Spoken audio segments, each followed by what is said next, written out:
Ooh, baby, don't worry about my background because I'm folding clothes, but Spirit had something to say. So I'm going to say it. Let's talk about perspective, right? In order to be an empath, you have to have perspective.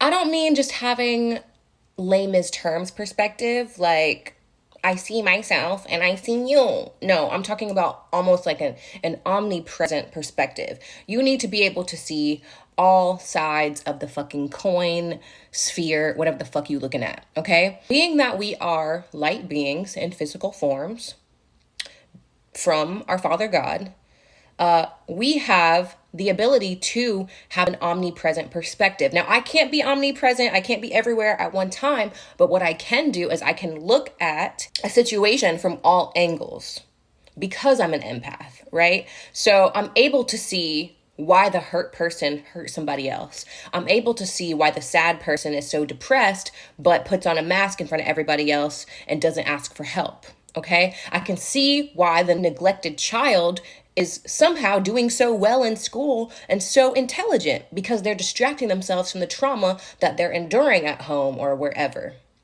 Now, when it comes to relationships, and again, whenever I'm talking about relationships, 9 times out of 10, I'm talking about platonic because y'all need to learn how to have platonic relationships before you jump into fucking non-platonic relationships, okay?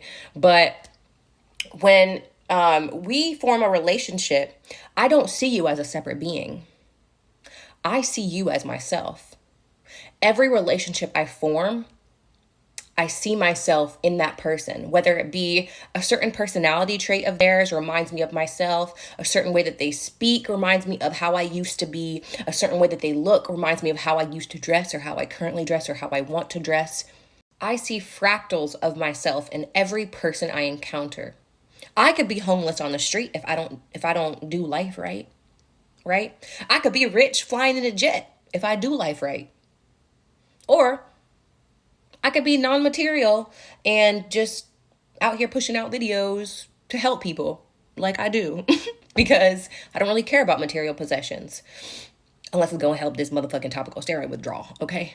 But outside of that, I genuinely find my joy in not people pleasing, but supporting and providing for my brothers and sisters, my daughter, my man. I have a serving mindset. Therefore, I'm able to listen. I'm able to speak. I'm able to feel. I'm able to observe. Being an observer is the most powerful thing that you can be in today's day and age because everybody wants to be heard, but nobody wants to listen. Nobody wants to watch out for what's coming and look at the patterns and warn people. And when you do that kind of shit, you crazy or autistic, like me, a little. But that's fine. Because the more we become observant and observe ourselves and our brothers and sisters and see our reflection in not just the mirror, but in each other, that's when we become a force that can't be reckoned with. So next time you fix your lips to speak some hate, or you want to come at somebody because you're coming from a hurt place, remember, the person you're speaking to is yourself. Always. Every time.